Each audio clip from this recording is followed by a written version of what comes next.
Saudara Anda menyaksikan Kompas Bisnis bersama saya Putri Oktaviani.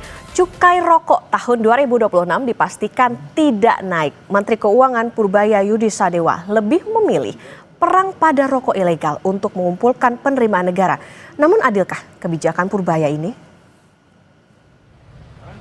Kebijakan populis kembali diambil oleh Menteri Keuangan Purbaya Yudi Sadewa.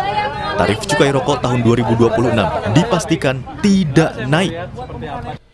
Memakai APBN yang disahkan oleh DPR, target penerimaan kepabeanan dan cukai tahun depan ditetapkan Rp336 triliun, naik 8,26% dari Outlook 2025 sebesar Rp310,35 triliun. Apakah saya perlu merubah tarif cukai ya? Tahun 2026, mereka bilang asal nggak dirubah udah cukup, ya udah saya nggak rubah. Tadinya padahal saya mikir mau nurunin, dia minta saya ya udah, dia bilang udah cukup ya udah. Jadi salahin mereka aja sendiri. Salah mereka itu nyesel. Tahu gitu minta turun, untungnya dia minta konstan aja ya udah kita nggak naikin. Jadi tahun 2006 tarif cukai tidak kita naikin. Kami pakai data Gabungan Produsen Rokok Putih Indonesia atau Gaprindo. Komponen cukai mencapai 55% sampai 56% dari harga rokok. Pemerintah juga mengenai PPN sebesar 9,9% dan pajak daerah 10%. Jadi, total pemerintah dapat penerimaan sampai 75%. Sisanya, sekitar 25% adalah modal membeli bahan baku, gaji pekerja, investasi, perawatan, dan lainnya. Menteri Keuangan Purbaya bilang, upaya menambah penerimaan cukai tidak perlu dilakukan melalui kenaikan tarif, melainkan bisa dengan menertibkan peredaran rokok ilegal. Kata Menteri Keuangan, peredaran rokok tanpa cukai marak, baik impor ilegal maupun produksi dalam negeri, termasuk penjualan lewat platform dagang daring. Ini kan kita sedang mencoba membersihkan pasar dari barang-barang ilegal. Ada barang ilegal yang dari luar negeri, tapi banyak juga yang dari dalam negeri. Dari produk-produk yang nggak bayar pajak ya, nggak apa ini. Kalau kita bunuh semua, ya matilah mereka. Jadi tujuan saya menjaga, menciptakan lapangan kerja juga menjadi tidak terpenuhi juga. Jadi nanti kita akan buat suatu program khusus. Mungkin Pak ini pernah buat kawasan industri hasil tembakau. Di sana nanti di satu tempat akan ada mesin, gudang, pabrik. Kebijakan Menkyu Purbaya ini melanjutkan ketentuan dalam Peraturan Menteri Keuangan atau PMK nomor 96 tahun 2024 dan PMK nomor 97 tahun 2024 yang tidak menaikkan tarif CHT pada 2025. Namun, pemerintah menetapkan kenaikan harga jual eceran HJE hampir seluruh produk hasil tembakau mulai 1 Januari 2025, rata-rata sekitar 10%. Kementerian Keuangan juga mengatur harga rokok elektrik yang naik rata-rata 11,3% dan hasil pengolahan tembakau lainnya 6,2%. Tim Liputan, Kompas TV. Menkyu Purbaya melawan rokok ilegal, sikat apa senjatanya? Bagaimana dengan kritik sebagian masyarakat yang khawatir atas dampak asap rokok? Kompas Bisnis akan tanya ke Direktur Kebijakan Publik Selyos Media Wahyudi Askar. Selamat pagi Mas Media. Selamat pagi Mbak Okta. Mas Media, melawan rokok ilegal, senjata atau instrumen yang dipakai ini kan adalah tarif cukai nggak naik tahun 2026. Efektifkah cara ini? Kalau tidak menaikkan tarif cukai, apakah efektif melawan rokok ilegal? Ya, jawaban singkatnya tidak cukup. Karena teori perpajakan tembakau itu jelas mengatakan bahwa kenaikan harga melalui cukai itu memang paling efektif menurunkan konsumsi. Jadi ada studi itu yang menyimpulkan bahwa kenaikan cukai 10% saja misalkan itu konsumsi turun 2%. Dan pada saat bersamaan penerimaan negara juga naik. Jadi opsi cukai naik terukur, loss enforcement, penegakan hukum itu biasanya menang 2 kali dari segi kesehatan dan fiskal. Artinya adalah efektivitas dari cukai ini bergantung pada pengendalian rokok ilegal itu sendiri. Jadi kalau penegakannya lemah, kenaikan cukai itu memang bisa mendorong pergeseran ke produk ilegal. Dan bicara soal kehilangan penerimaan negara ya, karena rokok ilegal ini memang juga besar sekali, mencapai 97 triliun bahkan pada tahun 2024 potensinya. Jadi memang betul sekali bahwa rokok ilegal itu banyak, Tetapi kalau kita lihat lebih detail lagi, itu juga tidak ekstrim juga. Jadi itu sekitar 6-10% ya. Tidak ada angka pasti memang karena memang sulit untuk membuktikannya. Tetapi dengan memutuskan tidak menaikkan cukai, itu memang di satu sisi menjadi kabar yang tidak mengenakan bagi eh, sektor kesehatan karena biaya untuk ekses dari rokok ini terus meningkat dari waktu ke waktu. Jadi menurut hemat saya kita mungkin seharusnya balik lagi ke saran WHO bahwa rokok itu idealnya memang harus naik secara bertahap cukainya setidaknya mengikuti inflasi dan pertumbuhan ekonomi. Pada saat yang bersamaan dilakukan penegakan hukum terhadap rokok-rokok ilegal ini. Ini kan produk ilegal ini bukan 100-200 batang ya, ini ribuan dan jutaan batang yang beredar saat ini. Dan ini bisnis yang saya kira mustahil tidak bisa diidentifikasi oleh aparat hukum. Dan mereka perlu gudang, mereka perlu menyimpan ribuan rokok itu. Ini mustahil tidak memiliki fasilitas besar, apalagi pabrik ya yang memproduksi rokok ilegal ini.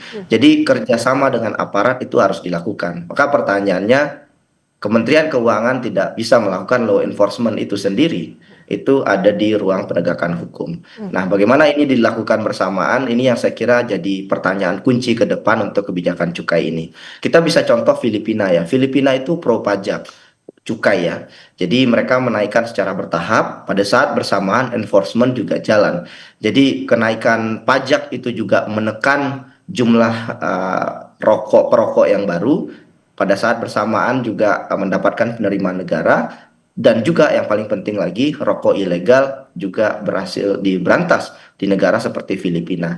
Jadi poinnya adalah pertama peningkatan cukai memang mau nggak mau harus dilakukan sebab perokok baru itu signifikan sekali. Pada saat bersamaan juga administrasi pajak juga harus kuat untuk menekan konsumsi dari rokok ilegal. Begitu Mbak Utami. Oke, berarti artinya tidak cukup untuk melawan rokok ilegal. Tadi yang dibutuhkan adalah bukan cuma utak-atik soal bagaimana cukainya, tapi juga bagaimana law enforcement dari pemerintah. Berarti gini, Mas Media, artinya kalau tadi dinilai bahwa kenaikan cukai ini jadi penyebab nggak sih rokok pasar gelap? Karena kan ini jadi senjatanya Menkyu bisa dibilang dengan mempertahankan cukai. Artinya ya fokusnya itu tadi berantas rokok di pasar gelap. Ada dokumen illicit tobacco white paper ya, itu jelas menyebut bahwa industri kadang cenderung melebih-lebihkan skala pasar gelap untuk menolak reformasi cukai.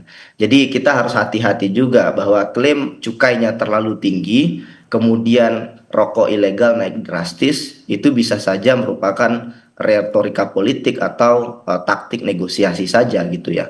Ada survei menarik ya yang dilakukan oleh HISDI misalkan itu menemukan 10% bungkus rokok yang dikumpulkan di jalan itu tergolong ilegal.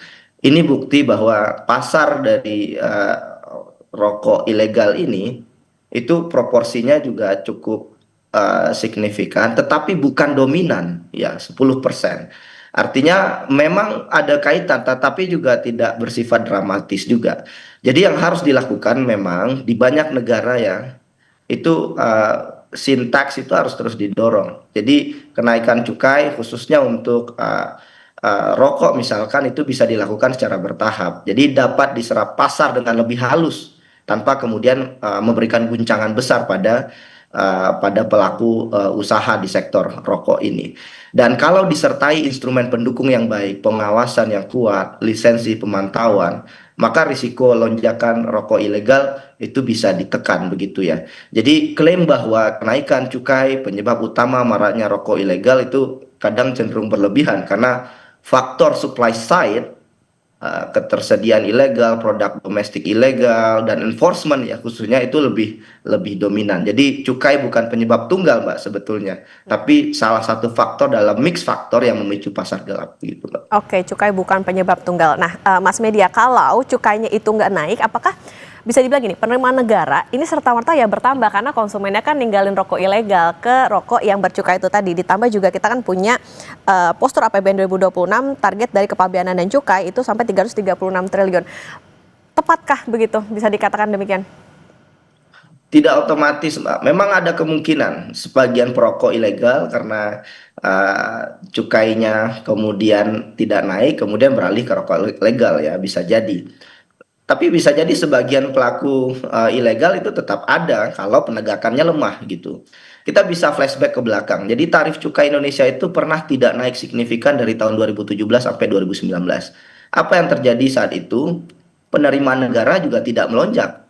Artinya adalah perlu penegakan hukum juga pada saat bersamaan untuk rokok-rokok ilegal ini. Kalau kita lihat di contoh global ya, banyak negara seperti Inggris, Australia, itu tarifnya tetap tinggi, penerimaan dari cukai rokoknya juga tetap tinggi, karena memang sistem pengawasan dan penegakan hukumnya itu efektif gitu. Jadi lagi-lagi kebijakan tarif cukai itu tidak bisa dilihat tunggal gitu ya. Jadi kalau pemerintah ingin meningkatkan penerimaan sekaligus mengendalikan konsumsi ya, itu pendekatan paling sehat adalah ya kenaikan tarif yang moderat, yang mengikuti inflasi dan disertai oleh penegakan hukum yang tegas gitu ya. Jadi membekukan tarif tanpa memperkuat pengawasan ya akhirnya hanya ilusi penerimaan naik saja, tapi dalam jangka menengah penerimaan juga kita akan tetap stagnan dan risiko publik ya terkait kesehatan itu terus mengalami peningkatan. Oke, ini jadi catatan pemerintah bahwa tidak serta-merta nih kalau cukainya pertahankan, nampaknya yang mengkonsumsi rokok ilegal ini juga jadi menurun dan berpindah ke rokok yang legal begitu, karena tadi yang jadi kebutuhan adalah bagaimana penegakan hukum. Mas Medan, nanti kita lanjutkan kembali soal cukai rokok ini dan saudara tetap bersama kami di Kompas Bisnis.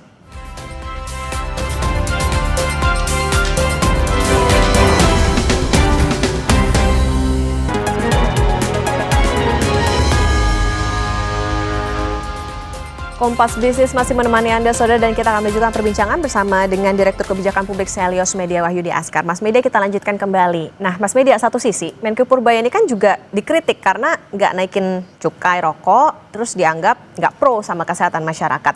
Tapi Menkyu juga mengklaim ini kan industri padat karya yang perlu diselamatkan, yang perlu dilindungi artinya. Chicken and egg, mana yang bijak dilakukan sebetulnya? Iya, bicara soal industri padat karya itu betul memang. Tetapi kalau kita lihat soal keberpihakan pemerintah pada petani tembakau khususnya itu sangat minim sekali. Jadi dari 200-an triliun yang didapatkan negara dari cukai rokok ini, yang betul-betul kembali kepada petani tembakau itu sangat kecil sekali. Jadi itu juga jadi salah satu PR.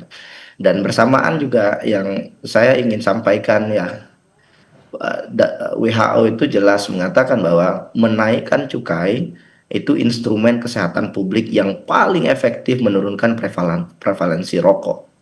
Jadi teori pajak Pigovian itu jelas bahwa barang yang menimbulkan eksternalitas negatif termasuk rokok itu sebaiknya memang dikenai pajak yang lebih tinggi daripada barang yang lain.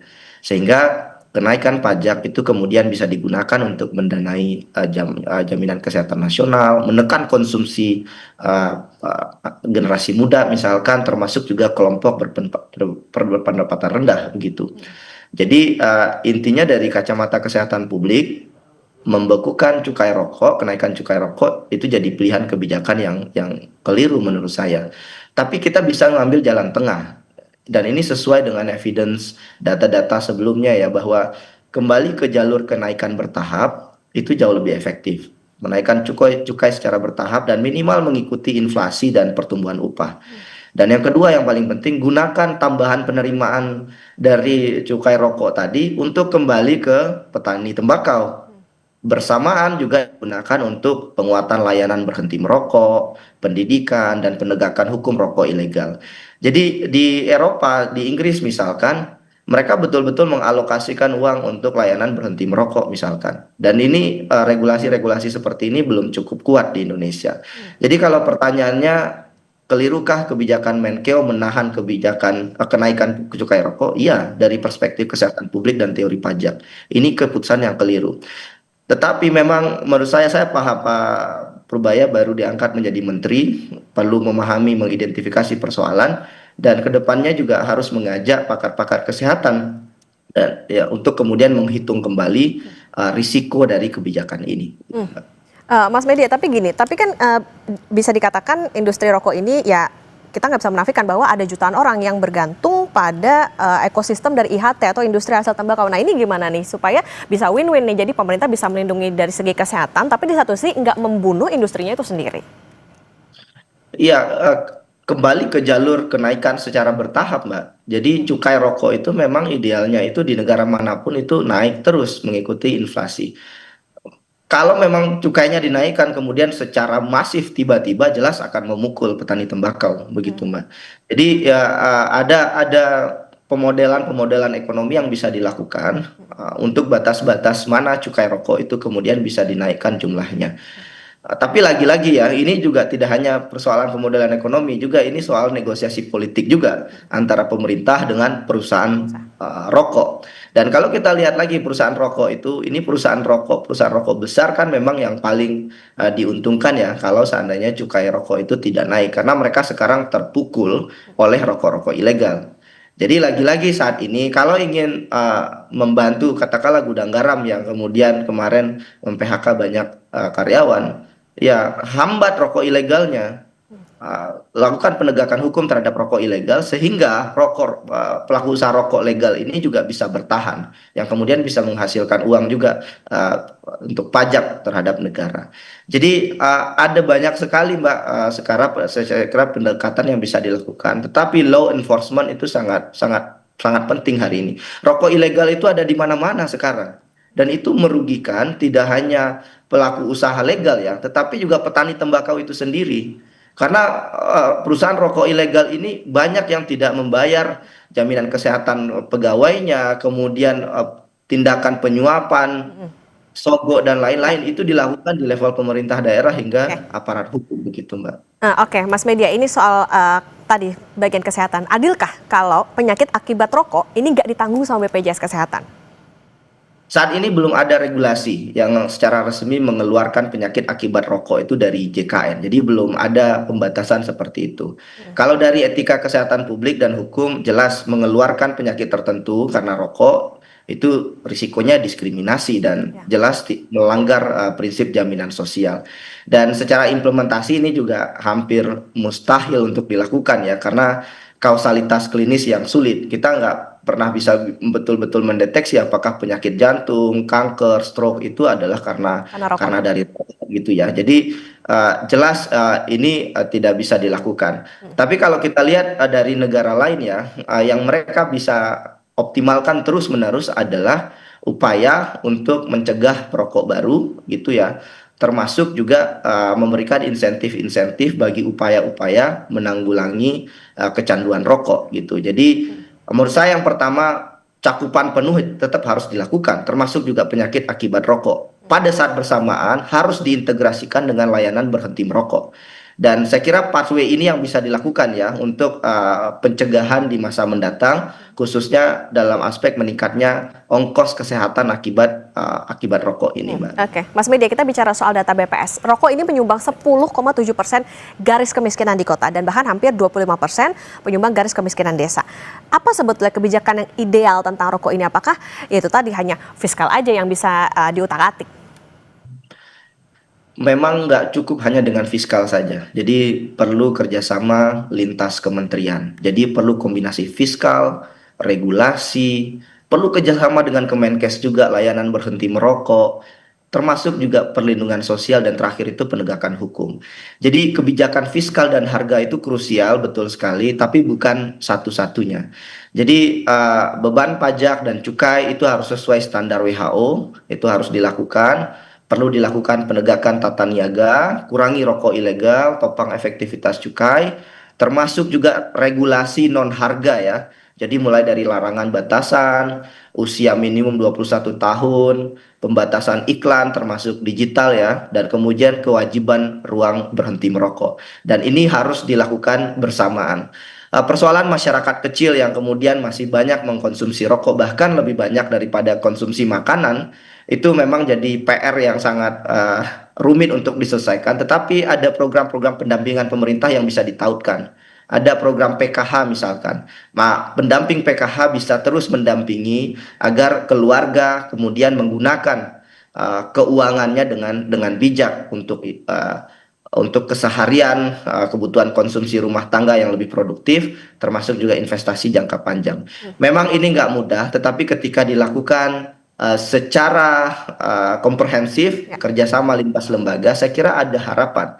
Ada harapan kebijakannya itu efektif, adil, kemudian berkelanjutan, tanpa kemudian membebani banyak masyarakat, khususnya negara ya, dalam hal ongkos kesehatan yang terus meningkat dari waktu ke waktu selama beberapa tahun ke depan. Oke, ini bisa jadi catatan untuk Pak Menkyu, terutama soal bagaimana tadi melawan rokok ilegal bukan cuman membatasi atau ya cukainya nggak naik, tapi itu tadi yang paling penting adalah bagaimana law enforcement, kemudian juga bagaimana menghambat rokok ilegal, termasuk juga dibarengi dengan bagaimana regulasi non harga tadi. Jadi ya bisa bisa seimbang begitu, bagaimana kita tetap punya penerimaan negara tapi di satu sisi tetap dari kesehatan juga bisa terjamin dan juga tidak membunuh industri. Terima kasih Direktur Kebijakan Publik Sales Media Wahyudi Askar sudah bersama di Kompas Bisnis. Sehat selalu Mas Media. Terima kasih.